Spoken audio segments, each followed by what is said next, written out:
Jemaat Tuhan yang terkasih, kita akan masuk di dalam pelayanan firman Tuhan. Sebelum kita membaca dan merenungkan firman Tuhan itu, maka marilah kita bersama-sama berdoa, mohon pimpinan Roh Kudus. Kita berdoa. Di dalam keheningan di pagi hari ini Tuhan, kami bersyukur kami boleh datang menghampiri Tuhan. Kami boleh berjumpa dengan orang-orang percaya di tempat ini. Dan biarlah di dalam perjumpaan ini Tuhan, kami mendapatkan kekuatan dan penghiburan. Terlebih ketika kami boleh berjumpa dengan Tuhan secara pribadi, melalui setiap pujian, doa, dan firman yang akan kami baca dan kami renungkan pada pagi hari ini. Tuhan, kami mengaku bahwa di luar Tuhan kami tidak bisa berbuat apa-apa. Di luar Tuhan atau tanpa Tuhan, kami tidak mampu melaksanakan atau menjalani kehidupan ini. Kami selalu memerlukan Tuhan dalam hidup kami, karena itulah yang akan menjadi pegangan hidup kami. Dan firman-Mu lah yang akan boleh mengajar kami, menunjukkan kami bagaimana kami harus hidup. Dan firman-Mu lah yang akan mengarahkan kami, kemana kami harus melangkah di dalam perjalanan iman kami, di dalam perjalanan hidup kami, bersama-sama dengan orang-orang yang kami kasihi. Oleh sebab itu Tuhan, biarlah hari ini dalam kekuatan dan kuasa Roh Kudus-Mu saja Tuhan, Engkau dapat menguasai hati dan pikiran kami, sehingga kami boleh tenang untuk boleh membaca dan merenungkan firman Tuhan itu. Dan biarlah firman Tuhan itu boleh memperbaharui kehidupan kami. Biarlah firman Tuhan itu boleh mengubahkan, meneguhkan dan menguatkan kehidupan kami di dalam kami menjalani hidup ini. Bersabdalah ya Tuhan, karena kami anak-anak-Mu sudah siap untuk mendengarkannya. Di dalam nama Yesus Kristus, firman yang hidup, kami berdoa. Amin. Jemaat Tuhan yang terkasih di dalam Yesus Kristus, pembacaan firman Tuhan pada hari ini terambil di dalam kitab Injil. Injil Matius pasal yang ke-11. Pasal yang ke-11 ayat yang ke-16 sampai dengan ayat yang ke-19. Dan akan kita lanjutkan di ayat yang ke-25 sampai dengan ayat yang ke-30. Injil Matius pasal yang ke-11 ayat yang ke-16 sampai dengan ayat yang ke-19, dan dilanjutkan di ayat yang ke-25 sampai dengan ayat yang ke-30. Demikianlah sabda Tuhan. Dengan apakah akan kuumpamakan angkatan ini? Mereka itu seumpama anak-anak yang duduk di pasar dan berseru kepada teman-temannya, "Kami meniup seruling bagimu, tetapi kamu tidak menari. Kami menyanyikan kidung duka, tetapi kamu tidak berkabung." Karena Yohanes datang, ia tidak makan dan tidak minum, dan mereka berkata, "Ia kerasukan setan." Kemudian Anak Manusia datang, ia makan dan minum, dan mereka berkata, "Lihatlah, ia seorang pelahap dan peminum, sahabat pemungut cukai dan orang berdosa." Tetapi hikmat Allah dibenarkan oleh perbuatannya. Ayat yang ke-25 sampai dengan ayat yang ke-30. Pada waktu itu berkatalah Yesus, "Aku bersyukur kepadamu, Bapa Tuhan langit dan bumi, karena semuanya itu Engkau sembunyikan bagi orang bijak dan orang pandai, tetapi Engkau nyatakan kepada orang kecil. Ya Bapa, itulah yang berkenan kepadamu. Semua telah diserahkan kepadaku oleh Bapakku, dan tidak seorang pun mengenal anak selain Bapa, dan tidak seorang pun mengenal Bapa selain anak, dan orang yang kepadanya anak itu berkenan menyatakannya. Marilah kepadaku semua yang letih lesu dan berbeban berat, aku akan memberi kelegaan kepadamu. Pikulah kuk yang kupasang dan belajarlah kepadaku, karena aku lemah lembut dan rendah hati, dan jiwamu akan mendapat ketenangan. Sebab kuk yang kupasang itu enak dan bebanku pun ringan. Berbahagialah orang yang mendengar firman Tuhan serta memeliharanya. Haleluya.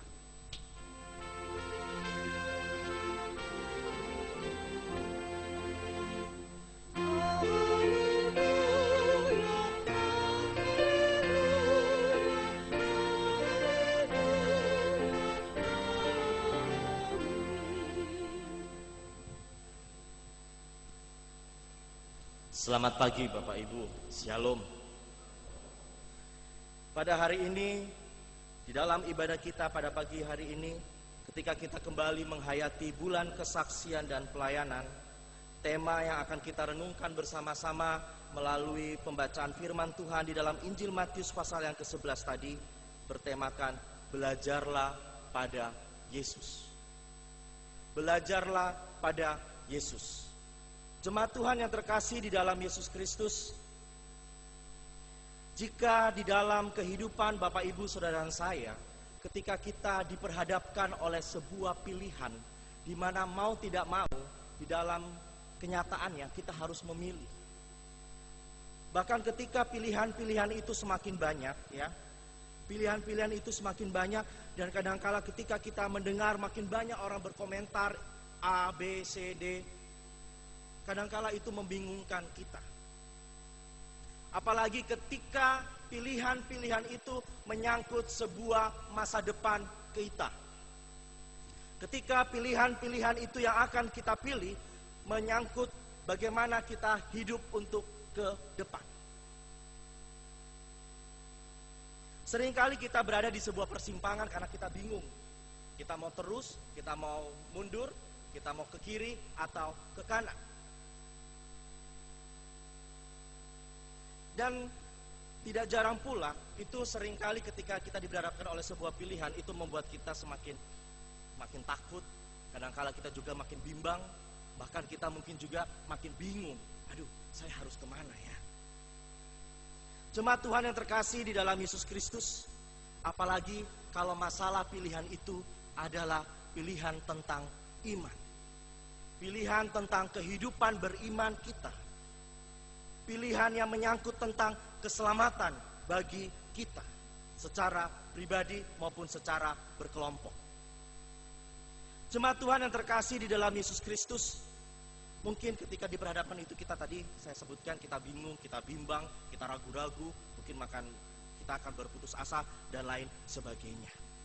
Itu juga yang dialami oleh murid-murid Yesus, orang-orang banyak ketika Yesus mengawalinya di dalam kisah pelayanan Yesus.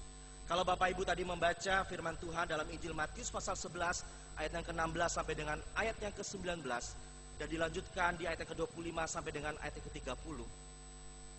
Itu sebenarnya mau menjelaskan kepada kita bagaimana ketika Yesus setelah memanggil ke-12 murid-muridnya dan Yesus memberitahukan bagaimana mereka harus melayani, bagaimana mereka harus hidup, bagaimana mereka harus mengikut Yesus.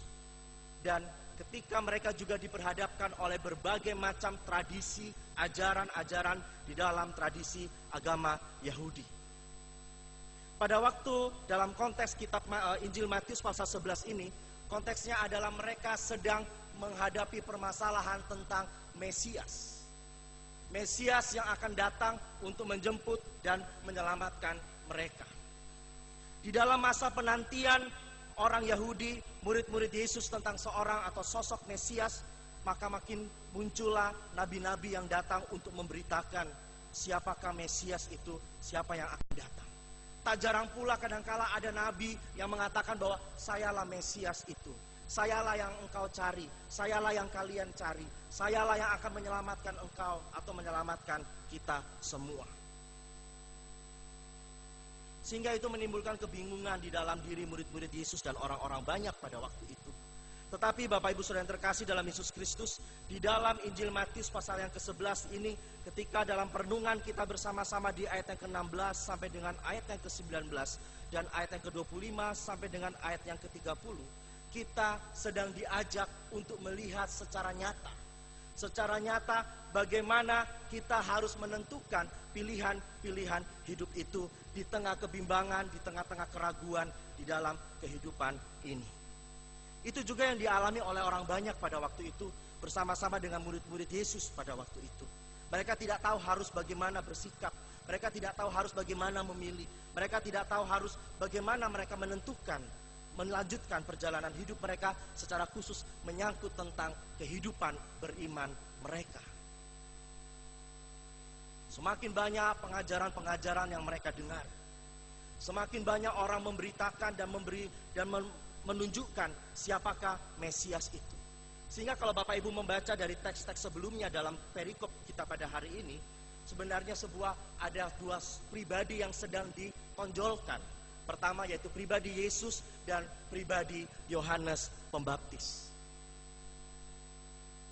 Dua pribadi ini memberikan pengaruh yang cukup signifikan bagi orang banyak pada waktu itu dan juga bagi murid-murid Yesus. Dan ketika Yohanes hadir memberitakan keselamatan itu dan membawa orang untuk bertobat, orang pun semakin berbondong-bondong untuk percaya kepadanya.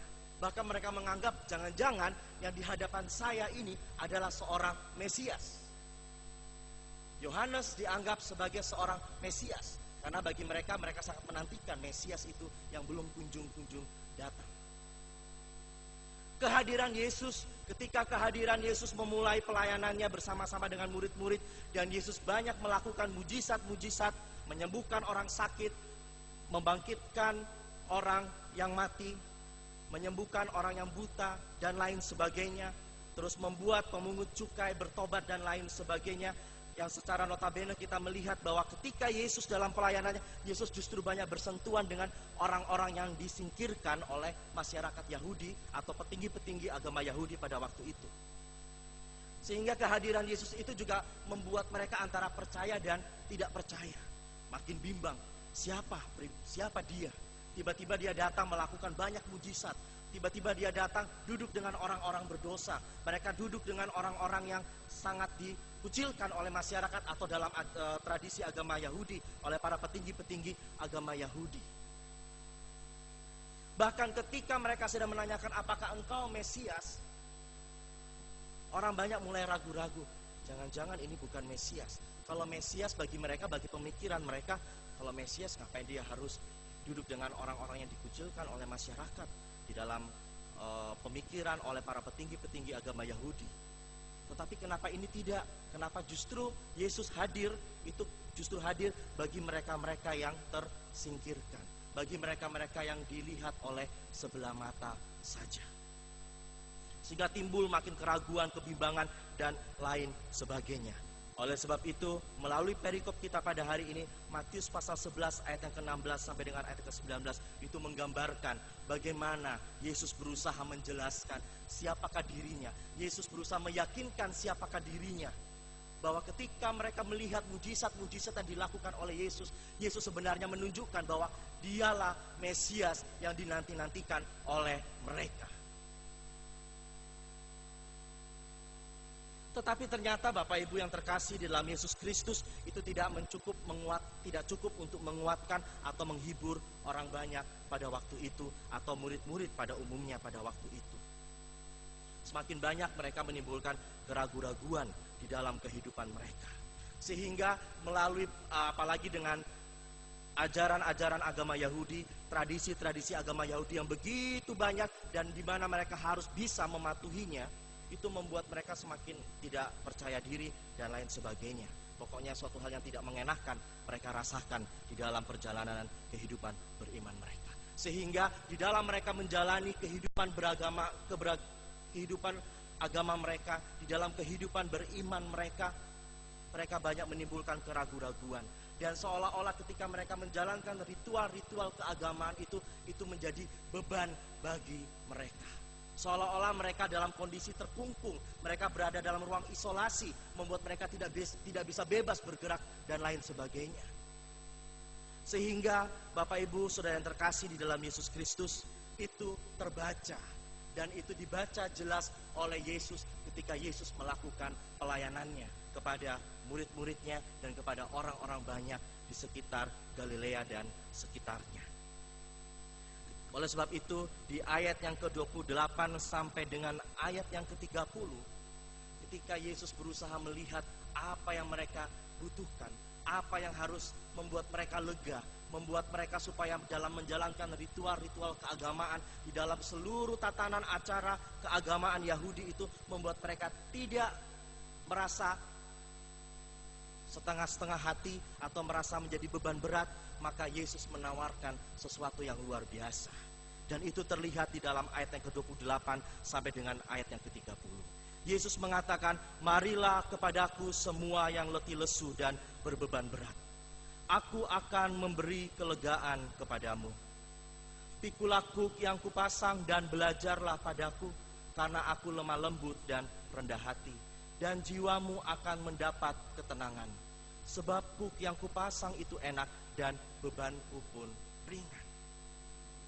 Ajakan tawaran yang diberikan oleh Yesus kepada orang-orang Yahudi pada waktu dan ke orang banyak pada waktu itu di dalam perjalanan pelayanan Yesus, Yesus ingin mengajak mereka, Yesus ingin membuat mereka, membuka mata mereka bahwa sebenarnya di dalam menjalani ritual-ritual keagamaan itu seharusnya orang tidak dalam keadaan terpaksa atau di dalam kebingungan. Apalagi hal itu menyangkut bagaimana mereka harus hidup, memelihara kehidupan beriman mereka. Mereka harus berakar, mereka harus bertumbuh, dan mereka harus berbuah di dalam mereka menjalani ritual-ritual atau kehidupan agama mereka. Tawaran yang diberikan oleh Yesus, ajakan yang diberikan oleh Yesus itu, Yesus ambil di dalam contoh kesederhanaan yang ada di sekitar kehidupan mereka. Yesus selalu memakai kata kuk. Ketika Yesus juga menjelaskan kepada murid-murid bagaimana mereka harus mengikuti Yesus, Yesus juga mengatakan, kamu atau kalian harus memikul kuk yang kupasang dan belajar kepadaku. Bapak Ibu Saudara yang terkasih, kuk itu kalau di dalam dunia pertanian itu semacam beban yang diberikan kepada sapi atau keledai, ya. Kalau keledai untuk menarik kereta, sapi itu untuk membajak sawah, ya, sehingga ada di belakang, ditaruh di belakang bagian leher, di bagian atas punggung dari sapi itu, dan itu digunakan untuk membantu mereka, untuk mempermudah mereka, untuk meringankan sapi itu untuk boleh membajak sawah dan lain sebagainya. Artinya pokoknya kuk yang dipasang di dalam yang di atas sapi itu adalah untuk mempermudah, untuk meringankan sebenarnya. Oleh sebab itu, bagi orang Yahudi, bagi agama Yahudi, kuk itu sebenarnya mempunyai arti, yaitu sebuah ketaatan. Ya. Jadi artinya kalau ketika dalam dunia pertanian sapi itu dipasang kuk, mau tidak mau sapi itu harus mengikuti kemana kuk itu harus melangkah. Jadi kalau kita berlawanan, misalnya sapi itu digiring ke kanan dan dia berusaha berontak dan ke kiri, itu akan menimbulkan sakit yang luar biasa di dalam sapi itu sendiri, sehingga dia tidak bisa atau tidak mampu membajak sawah secara baik. Dan oleh Yesus, arti atau sebutan tentang kuk ini diangkat oleh Yesus karena Yesus mau menggambarkan, karena kuk itu adalah sebuah gambaran tentang sebuah ketaatan. Dan Yesus mengajak bahwa orang banyak itu tidak perlu merasa terbeban dalam menjalani ritual-ritual keagamaan mereka. Mereka hanya cukup datang kepada Yesus. Semua yang letih lesu dan beban berat akan mendapatkan kelegaan dari Yesus ketika mereka mau belajar mengikut Yesus. Jemaat Tuhan yang terkasih di dalam Yesus Kristus, kata belajar itu juga terdapat di dalam tema kita pada hari ini yang kita renungkan bersama-sama dengan tema belajarlah pada Yesus. Sebuah kata belajar itu mempunyai arti atau memiliki arti bahwa ada sesuatu yang terus-menerus kita lakukan, sesuatu yang terus-menerus kita persiapkan, sesuatu yang terus-menerus berproses di dalamnya untuk mendapatkan hasil yang memuaskan atau yang menyenangkan. Dan itulah dinamakan adalah proses belajar.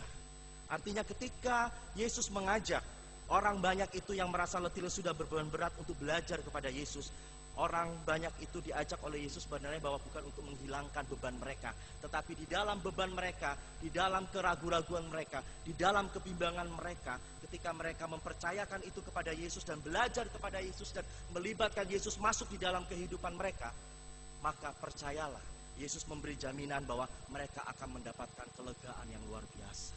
Merasa ringan segala sesuatu yang mereka jalani di dalam kehidupan ini ketika Yesus masuk di dalam kehidupan mereka. Bapak Ibu yang terkasih di dalam Yesus Kristus, itulah gambaran latar belakang dari teks Alkitab kita yang kita renungkan pada hari ini. Kalau orang-orang Yahudi memberikan atau mengalami pergumulan bahwa mereka sedang dalam pergumulan menjalani ritual keagamaan yang terasa berat, membuat mereka merasa berada di dalam ruang isolasi, mereka tidak bisa bergerak dan tidak bisa keluar sebebas-bebasnya. Maka bagi kita konteks yang saat ini adalah bagaimana dengan kehidupan Bapak Ibu Saudara dan saya. Adakah di dalam kehidupan Bapak Ibu Saudara dan saya kita juga mengalami peristiwa-peristiwa yang tidak mengenakan dalam hidup ini? Kita mengalami sebuah beban berat yang mungkin membuat kita semakin terasa berat sekali untuk menjalani kehidupan ini. Untuk meninggalkan hari ini saja terasa berat dan terasa lama. Dan kadangkala itu membuat kita merasa putus asa dan lain sebagainya. Apalagi ketika permasalahan-permasalahan yang terjadi dalam hidup ini datang terus-menerus bertubi-tubi menghampiri kehidupan kita. Mungkin kita juga akan merasa seperti orang-orang Yahudi pada waktu itu dalam menjalankan ritual keagamaan mereka. Mereka merasa terbeban berat, mereka berada dalam ruang isolasi dan lain sebagainya. Tetapi Bapak Ibu Saudara yang terkasih dalam Yesus Kristus, melalui pemberitaan firman Tuhan pada hari ini, Yesus mengajak Bapak Ibu Saudara dan saya bahwa setiap beban berat dalam kehidupan kita ini, apapun yang kita rasakan, apapun bentuknya, besar dan kecilnya itu, kalau kita membawa atau melibatkan Yesus untuk masuk di dalam kehidupan kita, maka percayalah bahwa beban berat itu akan terasa ringan. Beban berat itu tidak akan hilang, tetapi akan terasa ringan untuk kita lewati, untuk kita jalani di dalam kehidupan beriman kita. Apalagi di situ dikatakan, marilah kepadaku semua yang letih lesu dan berbeban berat, pikulah kuk yang kupasang dan belajarlah kepadaku, karena aku lemah lembut dan rendah hati. Jiwamu akan mendapat ketenangan. Ini adalah sebuah jaminan yang diberikan oleh Yesus bagi setiap orang yang mau datang kepada Yesus, melibatkan Yesus untuk masuk di dalam kehidupannya, menjadikan Yesus adalah orang yang nomor satu yang terutama dalam kehidupan mereka. Maka perjalanan kehidupan mereka akan dilewati, walaupun berat, tapi mereka bisa melaluinya di dalam pengharapan bersama-sama dengan Yesus. Oleh sebab itu, Bapak Ibu Saudara yang terkasih di dalam Yesus Kristus, kalau itu ada di dalam kehidupan Bapak Ibu Saudara dan saya, tidak perlu lagi kita lari dari beban berat atau dari permasalahan yang kita alami di dalam kehidupan ini. Justru sebagai orang percaya, sebagai orang beriman kepada Yesus Kristus, kita mau menerima beban berat itu, menerima setiap permasalahan yang terjadi di dalam kehidupan kita, untuk kita meminta kepada Yesus, mari Yesus, Engkau bersama-sama dengan aku menjalani hidup ini. Mari Yesus, Engkau datang bersama-sama dengan aku untuk mengatasi setiap persoalan dan permasalahan-permasalahan yang aku hadapi di dalam kehidupan ini.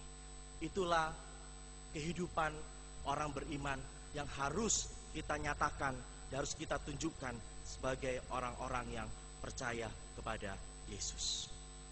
Itu bagian yang pertama. Kalau kita melihat kata belajar kepada Yesus, berarti seolah-olah Bapak Ibu diajak untuk mempercayakan, menyerahkan kehidupan kita seutuhnya kepada Dia. Belajar kepada Yesus berarti belajar untuk mempercayakan hidup kepada Yesus. Kalau kita sudah mempercayakan hidup kepada Yesus, ya sudah, sampai di situ saja. Jangan kita makin tarik ulur dan lain sebagainya. Seringkali ketika kita oke Tuhan, saya akan menjalani kehidupan ini bersama-sama dengan Engkau.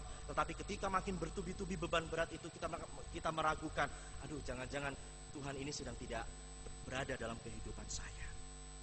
Kalau kita belajar kepada Yesus, belajar untuk mempercayakan kehidupan kita sepenuhnya kepada Tuhan, maka Dia yang akan bertindak. Dia yang akan berjalan bersama-sama dengan Bapak Ibu Saudara dan saya di dalam menjalani kehidupan ini. Bagian yang kedua, belajar kepada Yesus, belajar mempercayakan diri kepada Dia. Belajar kepada Yesus berarti belajar di dalam sebuah ketaatan. Belajar kepada Yesus berarti belajar dalam sebuah ketaatan yang utuh, ketaatan yang menyeluruh di hadapan Tuhan, bahwa di dalam kehidupan ini kita hanya mau hidup taat di dalam Dia.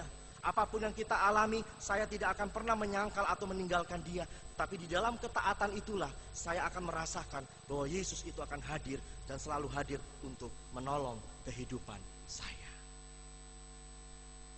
Itu bagian yang ketiga di dalam renungan kita pada hari ini. Oleh sebab itu, marilah Bapak Ibu Saudara yang terkasih di dalam Yesus Kristus, bagian yang pertama yang kita bisa renungkan di dalam firman Tuhan pada hari ini, marilah kita membuka hati kita di hadapan Tuhan. Jangan pernah kita menolak setiap ajakan yang Yesus berikan ke dalam kehidupan kita. Karena ketika kita membiarkan Yesus, mempersilakan Yesus masuk ke dalam kehidupan kita, maka apapun yang kita jalani dalam hidup ini, kita akan mendapatkan ketenangan, ada rasa sukacita, ada rasa damai sejahtera. Dan yang kedua, di dalam perikop perenungan kita pada hari ini, kita diajak untuk belajar kepada Yesus, berarti kita belajar untuk mempercayakan hidup kita sepenuhnya kepada Dia. Kalau kita belajar mempercayakan hidup kita sepenuhnya kepada Dia, kita yakin bahwa Yesus yang kita sembah itu adalah Allah yang bertanggung jawab. Dia akan menolong, menguatkan, dan meneguhkan kehidupan Bapak, Ibu, Saudara, dan saya di dalam menjalani hidup ini. Bagian yang ketiga, belajar kepada Yesus, yaitu belajar untuk taat. Belajar untuk taat itu berarti kita belajar mendengarkan suara Tuhan, belajar untuk rendah hati, belajar untuk membiarkan bahwa Yesus saja yang menguasai kehidupan kita, bukan lagi diri kita yang kita tonjolkan di dalam kehidupan ini. Oleh sebab itu, Bapak, Ibu, Saudara yang terkasih di dalam Yesus Kristus, marilah kita membuka diri kita di hadapan Tuhan untuk terus belajar kepada Yesus. Karena hanya di dalam Yesus kita akan menemukan kelegaan. Di dalam Yesus kita akan menemukan sebuah kelemah lembutan, sebuah kerendahan hati, sebuah kesederhanaan yang menyempurnakan kita, menyempurnakan kehidupan kita, menyempurnakan kita dalam menjalani kehidupan ini. Walaupun terasa berat ketika kita mengalami permasalahan atau persoalan di dalam kehidupan ini. Tetapi yakin bersama dengan Yesus kita akan bisa melewati itu semua. Seperti saya juga mempersiapkan gambar, mungkin bisa dipersiapkan.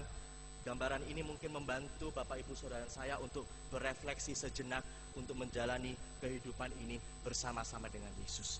Kira-kira gambarannya adalah seperti ini. Ketika kita belajar untuk mempercayakan hidup kita kepada Tuhan, maka kita mempersilakan Yesus untuk bertindak, untuk selalu berjalan bersama-sama dengan kita. Mungkin ada kalanya kita tidak kuat seperti gambaran Yesus dengan domba-domba. Ketika kita mengalami dalam kehidupan ini begitu berat dan kita tidak mampu berjalan, maka percayalah Yesus pun juga akan menggendong kita ketika kita merasa bahwa kita tidak mampu menjalani kehidupan ini. Bahkan ketika kita dalam perjalanan hidup ini, Tuhan pun juga tidak pernah meninggalkan kita. Dia selalu hadir di dalam setiap aspek kehidupan Bapak, Ibu, Saudara, dan saya. Gambaran-gambaran ini tadi membuat kita atau mengajak kepada kita, Bapak, Ibu, Saudara, dan saya, untuk hening sejenak, untuk merenungkan kembali bagaimana kita selama ini menjalani kehidupan. Apakah kita tetap terus melibatkan Yesus? Apakah kita masih terus belajar kepada Yesus? Atau kita belajar untuk justru menunjukkan keangkuhan kita, keakuan kita? Siapa saya? Siapa yang kuat di antara hidup saya? Bahkan kita tidak jarang pula dalam kesombongan dan arogansi kita mengatakan bahwa kita tidak membutuhkan Tuhan, karena saya mampu hidup tanpa Tuhan. Bapak, Ibu, Saudara yang terkasih dalam Yesus Kristus, biarlah firman Tuhan pada hari ini sungguh-sungguh menguatkan kita untuk terus belajar kepada Yesus. Jangan keraskan hati kita, buka hati kita di hadapan Tuhan. Justru ketika kita membuka hati kita di hadapan Tuhan, maka Yesus akan masuk dalam kehidupan kita dan Dia akan memampukan kita menjalani kehidupan ini. Bersama-sama di dalam penghayatan kita, di dalam bulan kesaksian dan pelayanan, kita pun juga diajak untuk di dalam menjalankan kehidupan pelayanan dan kesaksian kita bersama-sama sebagai gereja. Di tempat ini kita pun juga belajar untuk mengandalkan Yesus. Belajar bagaimana Yesus melayani, bahwa Yesus di dalam melayani Dia tidak pernah memilih siapa yang akan Dia layani, tapi dengan segala kerelaan hati, dengan kepenuhan hati dan penuh keikhlasan, dengan segenap hati Yesus melayani mereka untuk merangkul dan mengasihi mereka. Dan biarlah teladan itu juga yang boleh menyemangati kita dalam menghayati bulan kesaksian dan pelayanan ini, untuk kita terus peduli sebagai wujud kita bahwa kita adalah orang-orang yang mempercayakan dan membuka diri kita di hadapan Tuhan untuk membiarkan Yesus masuk, mempersilahkan Yesus masuk untuk menjalani bersama-sama dengan kita menjalani kehidupan ini. Selamat menjalani kehidupan ini bersama-sama dengan Yesus, dan biarlah Yesus menjadi pribadi yang nomor satu dan yang terutama di dalam kehidupan kita secara pribadi, bahkan di dalam pelayanan kita bersama-sama secara khusus, di dalam penghayatan kita di bulan kesaksian dan pelayanan GKI Kebayoran Baru. Terpujilah Kristus atas firman-Nya pada pagi hari ini. Amin.